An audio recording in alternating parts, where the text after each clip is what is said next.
तो जिसे मैं जंग का ऐलान भी कर ही दूंगा, तो जिसे मैं जंग का ऐलान भी कर ही दूंगा, मेरे दुश्मन तो मेरे कद के बराबर तो आ। सलाम, नमस्ते, सत श्री अकाल। मैं हूं आपके साथ हर्षिता मिश्रा और आप देख रहे हैं टाइम्स मेल। ये तो कमाल ही हो गया। इतना झुमका भी ना गिरा होगा बरेली के बाजार में जितना हूतियों ने अमेरिकी जहाजों को मार गिराया। इतना तो अमेरिका ने हूतियों की मिसाइल न मारी होगी इजराइल के आसमान में जितना अमेरिका के जहाजों को निशाना बनाया यमन के आसमान में। इसे ही कहते हैं लुंगी की ताकत, इसे ही कहते हैं चप्पल की ताकत, और इसे ही कहते हैं गरीब से जंग का अंजाम। पर सवाल है कि दुनिया का इतने बड़े ताकतवर देश के पास क्या कोई टेक्निक मौजूद नहीं है?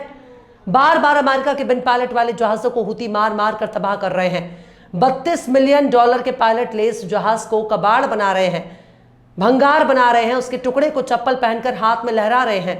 क्या अमेरिका के पास जासूसी निजाम नहीं है? क्या इजराइल का जासूसी सिस्टम यमन में काम नहीं कर रहा?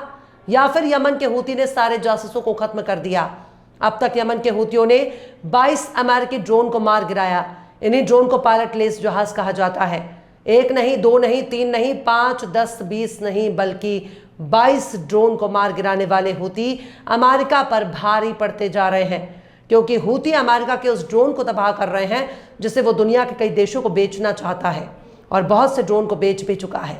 पर यमनी हूतियों के मिसाइल न सिर्फ अमेरिकी ड्रोन को तबाह बर्बाद कर रहे हैं, न सिर्फ अमेरिका के समुद्री जहाजों को निशाना बना रहे हैं, बल्कि उनके वॉरशिप पर भी हमला कर रहे हैं। यहां तक कि उस इजराइल पर भी हमला कर रहे हैं जिसे अमेरिका ने बड़े नाजों से पाल पोस कर बड़ा किया। लेकिन जब अमेरिका अपना ही जहाज नहीं बचा पा रहा, जब उसके ही जहाज यमन के आसमान में भंगार बन रहे हैं, जब उसके ही बड़े बड़े ड्रोन गिरकर कबाड़ बन रहे हैं, तो फिर वो इजराइल को कैसे बचाता रहेगा और कितने दिन तक बचा पाएगा? लुंगी और चप्पल पहनने वाली कौम ने अमेरिका के कच्छे को फाड़ दिया। ड्रोन को मार गिराने वाले यही लोग अपनी चप्पल दिखा रहे हैं, लुंगी दिखा रहे हैं, चप्पल और लुंगी पहनकर नाच रहे हैं, जबकि इनके अपने वर्दी मौजूद है। पर अमेरिका और इजराइल को चुड़ाने के लिए 100 रुपए का चप्पल दिखा रहे हैं, 100 रुपए की लुंगी दिखा रहे हैं, और समझा रहे हैं कि कब तक छिपोगे खंबे की आड़ में, कभी तो मिलोगे भिंडी बाजार में। आखिर क्यों बार बार यमन के हूती गिरा रहे हैं अमेरिका का ड्रोन? आखिर क्यों नहीं यमन से लड़ पा रहा अमेरिका? आखिर क्यों अमेरिकी ड्रोन का कब्रगाह बनता जा रहा है यमन का आसमान? बताएंगे आपको और भी बहुत कुछ। लेकिन आप अगर हमारे चैनल पर नए हैं और पहली बार हमारी वीडियो को देख रहे हैं, तो आप हमारे चैनल टाइम्स मेल को सब्सक्राइब कर लें, वीडियो को लाइक कर दें और बेल आइकन का नोटिफिकेशन बटन भी प्रेस कर दें, ताकि बिना देरी हमारी हर खबर आपको मिलती रहे। लौटते हैं आप खबर की तरफ। यमन के हौतियों ने कहा है कि उन्होंने एक अमेरिकी ड्रोन को मार गिराया है। उत्तर पश्चिमी हज्जाज सूबे पर हमला कर रहा था। मंगल के रोज यमनी आर्म्ड फोर्स के मिलिट्री प्रवक्ता यहिया सारे ने कहा कि उनके एयर डिफेंस ने अमेरिका MQ-9 रिपर ड्रोन को मार गिराया, जो हज्जा गवर्नरेट के हवाई क्षेत्र मिशन पर था। यहिया सारे ने दावा किया कि यह अप्रैल में अब तक का 7वां अमेरिकी ड्रोन है जिसे मार गिराया गया। 18 महीने पहले गजा पर इजराइल के हमले के बाद से ये 22वां ड्रोन है। अल मसीरा टीवी ने कहा कि मंगल की रात को लाल सागर में कामरान आइलैंड को निशाना बनाकर कई हमले किए गए। 2 हवाई हमले पश्चिमी यमन के अल सलीफ जिले में हुआ। देश के उत्तर में सादा गवर्नमेंट के अल सलीम जिले में 4 हवाई हमले किए गए। मार्च से लेकर अब तक अमेरिका यमन में हौती विद्रोहियों के ठिकानों पर आए दिन हमला करता रहता है, या फिर यूं कहें कि रोजाना ही हमला करता रहता है, पर अपने ड्रोन को नहीं बचा पा रहा। पर अमेरिका की हालत खिसियानी बिल्ली के जैसी बन चुकी है, क्योंकि वो यमन के रिहायशी इलाकों को निशाना बना रहा है, जिनमें महिलाओं और बच्चों समेत 200 से ज्यादा लोग मारे गए हैं। अमेरिकी राष्ट्रपति डोनाल्ड ट्रंप के प्रशासन ने चेतावनी दी है कि उनका सैन्य अभियान तब तक जारी रहेगा जब तक यमनी समूह लाल सागर में जहाजों पर गोलीबारी बंद नहीं कर देता, जो ग्लोबल थ्रेट का एक अहम रास्ता है। हौतियों ने अमेरिकी हमले को खारिज कर दिया है और इस बात पर जोर दिया है कि वे गजा में फिलिस्तीनियों के साथ यकजहती के लिए जहाजों को निशाना बना रहे हैं, और जब इजराइल इस इलाके से अपना जंग खत्म नहीं करता, तब तक वो हमला भी बंद नहीं करेंगे। अभी हाल ही में अमेरिका ने होदे इदा के बंदरगाह और हवाई अड्डे पर 13 हमले किए। यह हमला होदे इदा के रास ईसा बंदरगाह पर किए गए। अब तक के सबसे घातक हमले के 3 दिन बाद हुआ, जिनमें कम से कम 80 लोग मारे गए और 150 से ज्यादा लोग घायल हो गए। नवंबर 2023 से हौतियों ने कथित तौर पर गजा पर इजराइल के युद्ध के जवाब में इजराइल से जुड़े जहाजों पर 100 से ज्यादा हमले किए हैं।